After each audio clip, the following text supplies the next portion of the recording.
전직 청와대 정무수석 둘이 뭉쳤다. 여당 야당 수석 크로스, 김재원의 원, 강기정의 키. 원기옥 에너지를 모아서 원기 충전, 원기옥.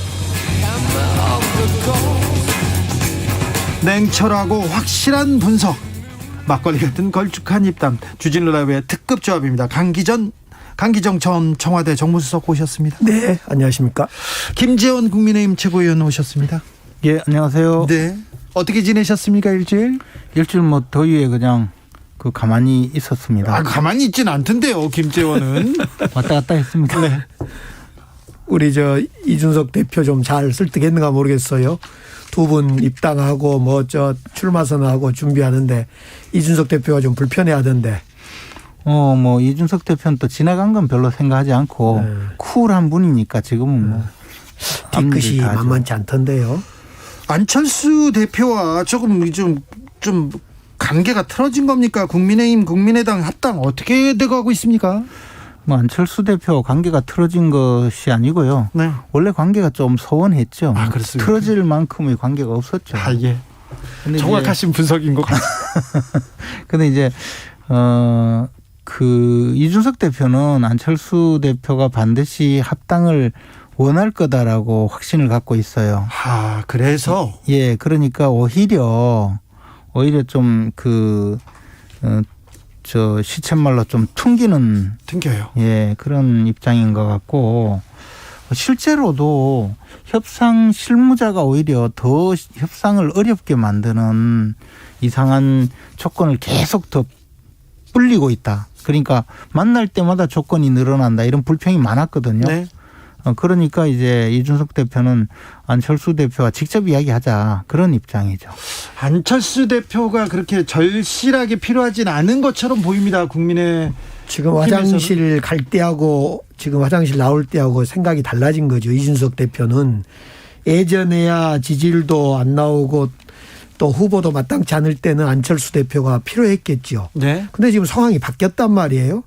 그래 자꾸 시끄럽게 할 사람 버스 타지 말아라, 이준석 대표는. 그런데 저는 이 지점에서 안철수 대표를 너무 세게 몰면 쥐가 고양이한테 몰리면 문다고 이야기하지 않습니까? 그래서 이준석 대표가 안철수 우리 대표를 세게 몰면 안철수 대표가 확 물어버릴 수도 있는데, 또 하나는 언젠가는 또 이준석 대표 입장에서는 안철수하고 또 붐업 때문이든 뭐든 이벤트를 좀 하고 싶어 할 수도 있어요. 그래서 적절히 몰아야 될 거예요. 윤석열, 최재형이 입당하면서 이 좀 큰 변수는 사라졌다고 보는 걸까요? 그러나 이제 저의 입장에서는 안철수 대표와 합당 이야기가 벌써 오래전부터 있었고, 또 실제로 우리 국민의힘이 야권의 플랫폼 정당임을 이미 지향하는 것은 네. 공언했었고요. 그래서 야권 성향의 대선 주자라든가 또는 야권 성향의 인물들을 전부 받아들이고 있거든요. 네. 그렇다면 당연히 안철수 대표와 합당을 성사시켜야 되고, 이미 서울시장 보궐선거에서 한번 후보 단일화까지 했기 때문에 사실은 약간의 어떤 자존심 문제라면 우리가 굽히고 들어가서라도 조금 합당 절차를 좀 잘 진행하는 것이 좋겠다는 생각이 들어요. 그런데 굽히는 모습은 아닌데요. 그러니까요. 근데 이제 이태규 의원 말씀하시기를 돈이 없지. 조직이 없고 돈이 없지 가오가 없나 이러던데, 네. 이 체면을 살려주는, 자존심을 살려주는 최소한의 조치는 좀 해야 되는데, 정작 저쪽에서는 자존심을 살려달라는 것뿐만 아니고 가진 정당의 어떤 가치보다 훨씬 많이 요구하는 그런 부당 행위를 하고 있다라는 인식을 좀 갖고 있어요, 우리 대표. 예를 들면 예전에 우리 민주당이 문재인 당대표 시절에 안철수 당시 후보하고 단일화 협상을 한번 해봤던 적이 있잖아요. 네. 이게 만만치가 않습니다. 안철수 후보가 뭐라 할까, 이렇게 정치의 ABC로 접근한 게 아니라 매우 톡톡 튀어요. 그러니까 아마 매우 힘들 겁니다. 저는 두 당이 합당하려고 했으면 서울시장 후보 단일화 할 때 그때 합의서를 쓰거나 결론을 냈어야 됐고 이제는 당분간은 안 될 거고 다시 한번 이준석 대표가 어떤 이유에 의해서 안철수 우리 대표가 필요할 때 붐업 차원에서 언제가 있을 건데 때를 좀 기다려야 될 것 같아요. 지금은 톤 다운을 해야 될 겁니다.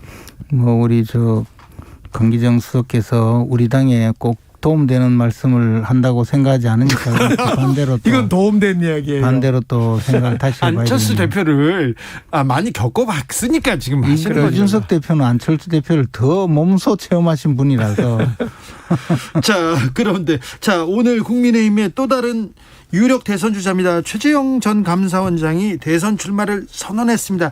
상당히 좀 중도층에 어필하는 듯한, 그리고 굉장히 몸을 낮추고 저는 잘 몰라요 얘기를 하던데 어떻게 보셨습니까? 김재원 최고위원.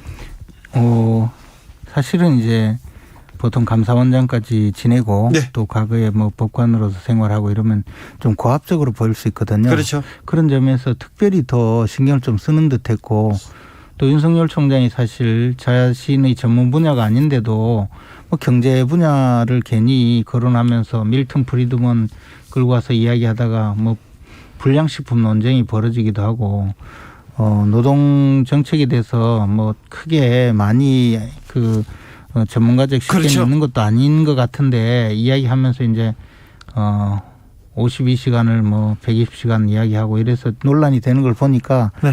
조금의 그런 논란도 만들지 않겠다는 생각으로 뭐 어지간하면 이야기를 좀 자제한 것으로 보이고요. 사실 이제 법조인들이 좀 그런 게 있어요. 그냥 들은 풍월로 자기가 그렇죠. 쭉 이야기하면 또 상대방이 뭐 별로 거기에 이의 제기를 안 하니 그게 맞는 줄 알고. 윤석열 총장은 그런데 다 모든 걸 또 너무 많이 잘한다는 식으로 좀 했죠. 이게 고시 공부를 한 10년 했잖아요. 네. 고시 공부 10년 하면 들은 풍월이 많아요. 네.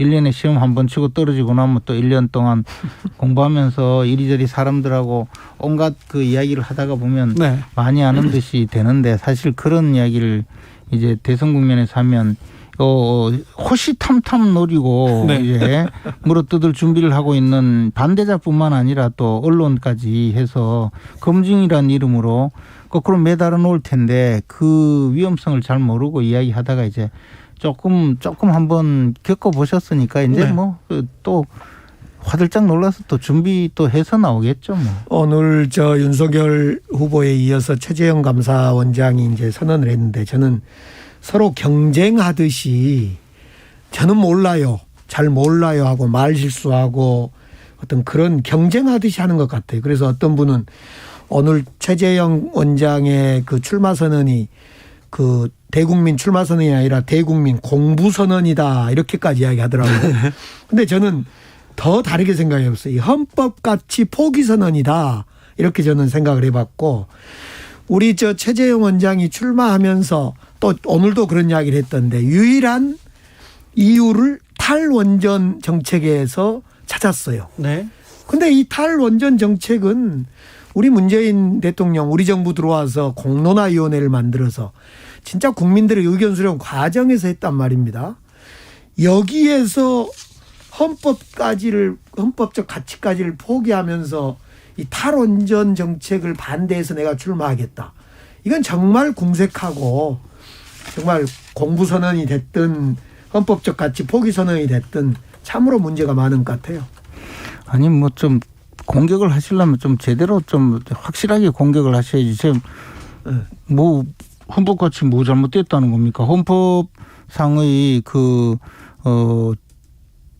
대통령 직속 기관이면서도 헌법상 중립기관, 그게 바로 감사원인데요. 이 감사원장으로서 국회에서 요구한 그 감사를 적절하고 합리적으로 제대로 수행하고 있는데, 이 헌법상 중립적인 기관의 장을 압박을 하고 목을 조르고 그 감사 결과를 뒤집으려고 온갖 방해 공작을 하니까 이렇게 있으면 헌법 가치가 허물어지겠다. 그래서 나라가 무너지는 것을 바로잡으려고 출마했다는데, 그리고 이분에 대해서 감사원장 임명할 때 미담 제족이라고 민주당에서 얼마나 격찬을 하셨습니까? 제가 그랬죠. 보니까 그래서 미담 제조기가 마지막 미담이 내가 나라를 무너져가는 나라를 바로잡겠다고 이렇게 나온 이것이 최고의 미담인 것 같아요. 아니 출마한 것이. 최고의 지금 미담이에요? 잠깐만요. 대통령 출마한 것이 최고의 미담. 헌법적 가치에 가장 중요한 건 정치적 중립이고 그것 때문에 임기를 보장해 준 것이 가장 큰 거 아닙니까? 임기 보장.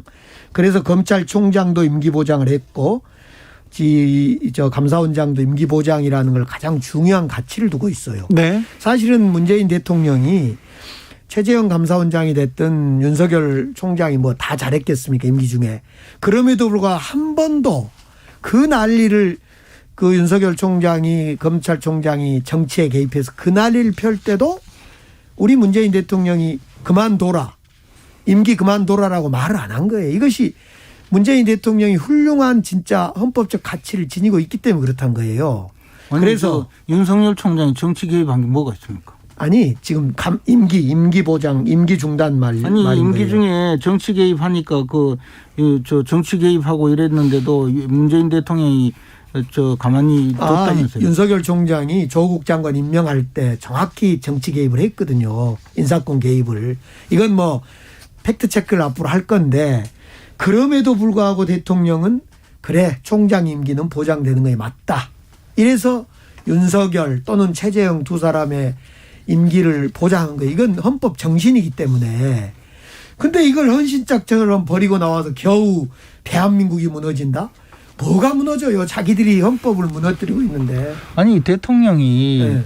말도 안 되는 사유를 들어서 징계까지 하려고 하다가 법원에서 징계 그 처분에 대해서 가처분까지 받아줘서 징계도 못했는데 뭘 임기를 보장하려고 해요. 법무부 장관이 법무부 이렇게 장관이 추미애 장관이 한 거고요. 그것은. 아니 저 징계를 최종 승인한 게 대통령이잖아요. 대통령은 행정적으로 이렇게 검토에 올라오면 사인을 하게 돼 있고. 지나가는 길 가는 사람한테 다 물어보세요. 이게 임기 추미애 보장이라는 것은 추미애 장관은 마음이 잠깐만요. 약해서 그 정도 못해요. 이게 대통령이 시키니까. 임기 보장이란 것은 죄가 있어도 아니 잘못이 있어도 보장한 거 임기 보장은 아닌 거예요.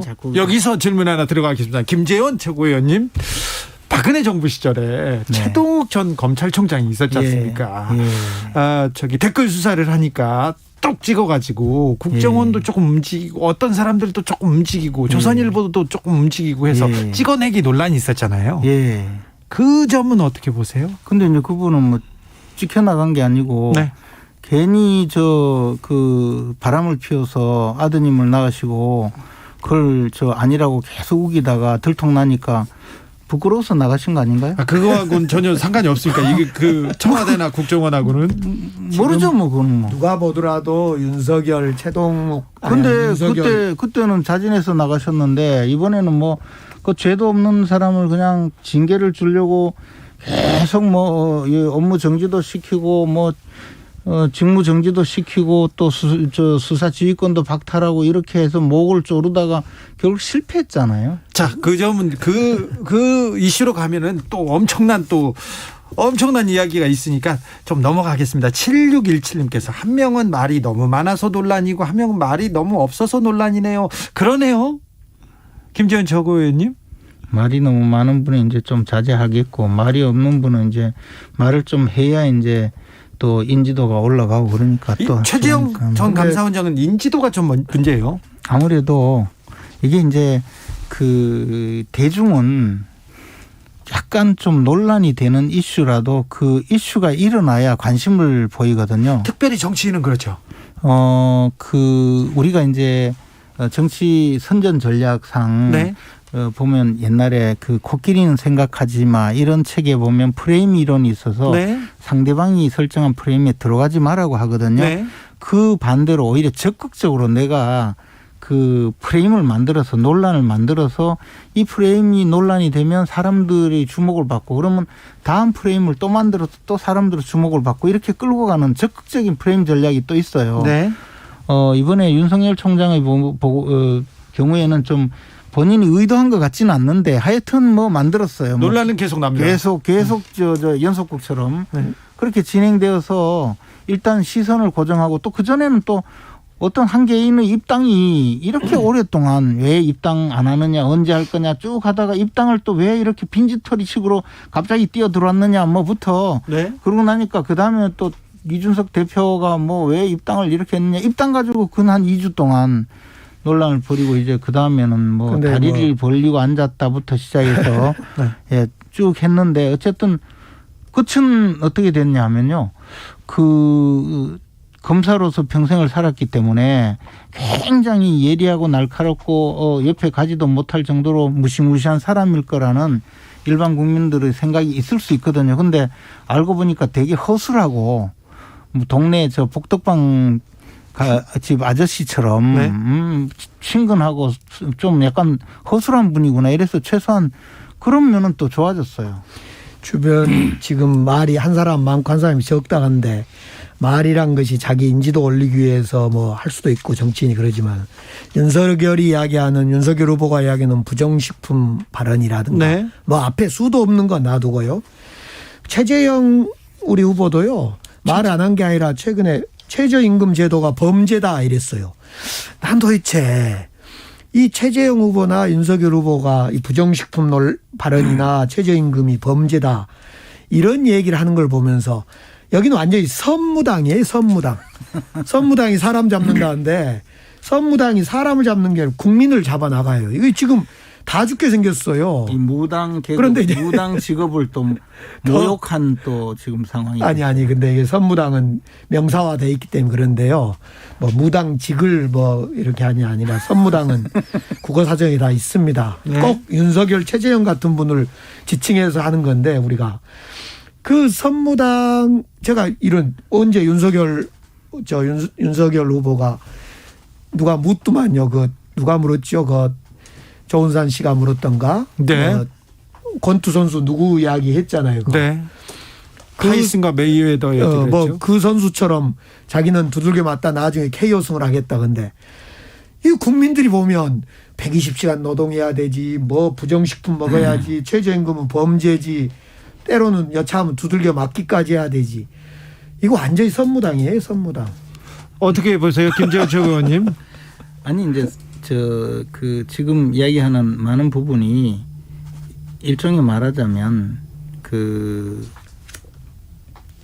지지율 1위 후보이기 때문에 질문을 많이 해요. 그죠? 네. 어떤 행사에 가든 뭐 네. 무슨 그 질문을 하면 그에 대해서 사실 대부분의 정치인들은 짧게 답변하거나 자기가 필요한 말만 하는데 과거에 이제 정치인들이 그렇게 하면 좀 소통이 안 된다고 했어요. 사실은 자기 방어 때문에 그렇게 한 거지만 근데 윤석열 총장은 그에 대해서 뭐 정말 들은 풍물까지 이야기해가지고 쫙 설명하다가 이렇게 덜커덕 우리 저 강기정 수석님처럼 가장 악의적으로 이제 비판할 그런 분들의 그 먹잇감이 되고 있거든요. 이제 좀 뭐 그렇게 하지 말아야죠.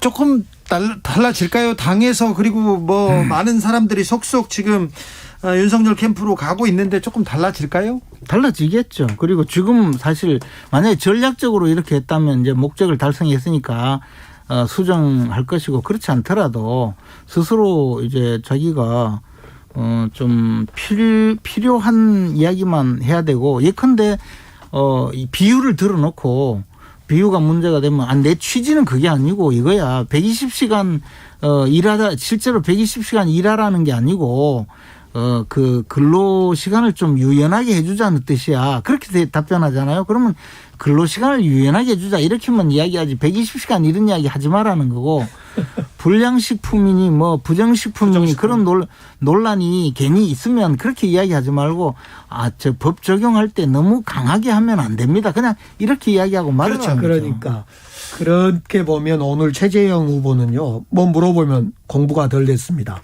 공부하겠습니다. 아니 공부해야지 왜 대선을 나옵니까? 네. 아니 그게 대통령은 모든 것을 다 아는 듯이 하면 그게 잘못이에요.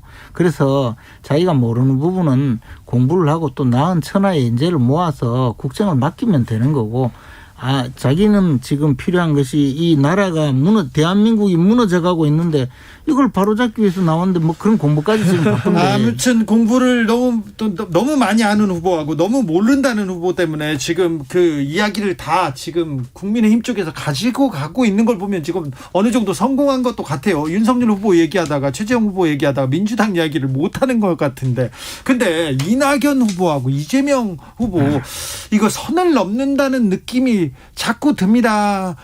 자꾸 들어요. 거칠어지고 있습니다. 어떻게 보고 계신가요, 강기정 수석님? 그래서 지금 당의 검증단을 만들어야 됩니다. 야당에도 지금 김진태 의원을 대표해서 검증단을 만들었던 것처럼 우리도 검증단을 만들어서 후보 대 후보가 붙으면 안 됩니다. 예를 들면 이번에 이제 그 음주운전 관련해서도 네. 이거 사실 후보 대 후보로 하면 말싸움만 되니까 이런 것은 당의 검증단이 딱 심판을 봐서 야 이건 다 서류가 제출됐으니 또는 확인됐으니 더 이상 말하지 말아라. 이렇게 심판을 좀 봐줘야 되는 검증단을 만들어야 된다는 것이 저는 해법입니다. 그 검증단이요. 네. 그 민주당은 지금 거의 이제 캠프로 다 가서 네. 중립적인 분이 없어요. 그러니까 우리 당의 김진태 의원을 그쪽 당으로 좀 수입해 갔어요.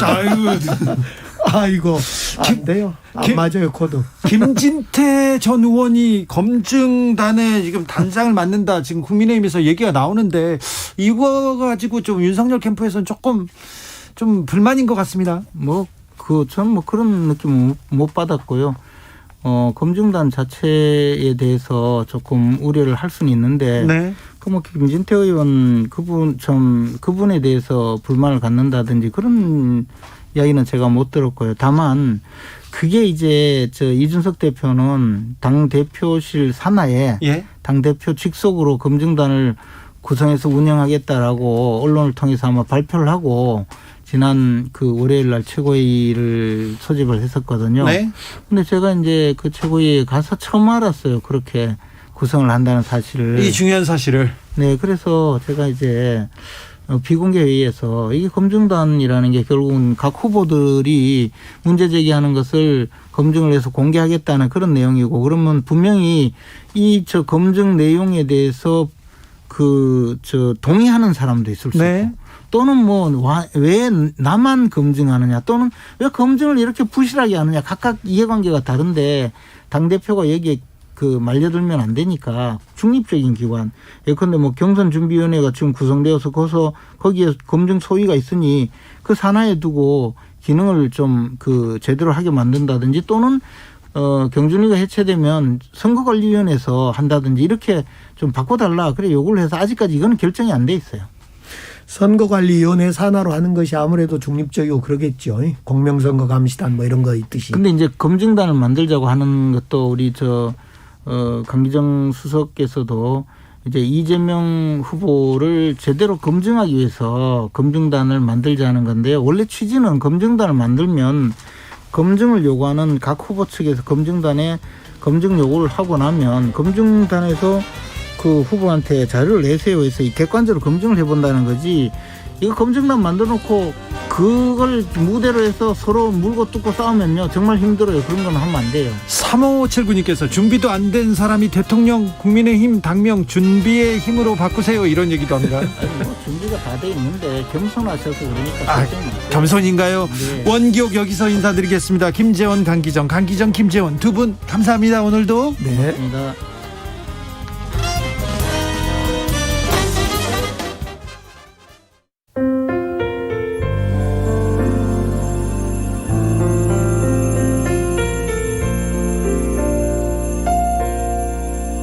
KBS 라디오 연중기획 희망충전 대한민국 441번째 이야기. 안녕하세요. 아나운서 이현주입니다.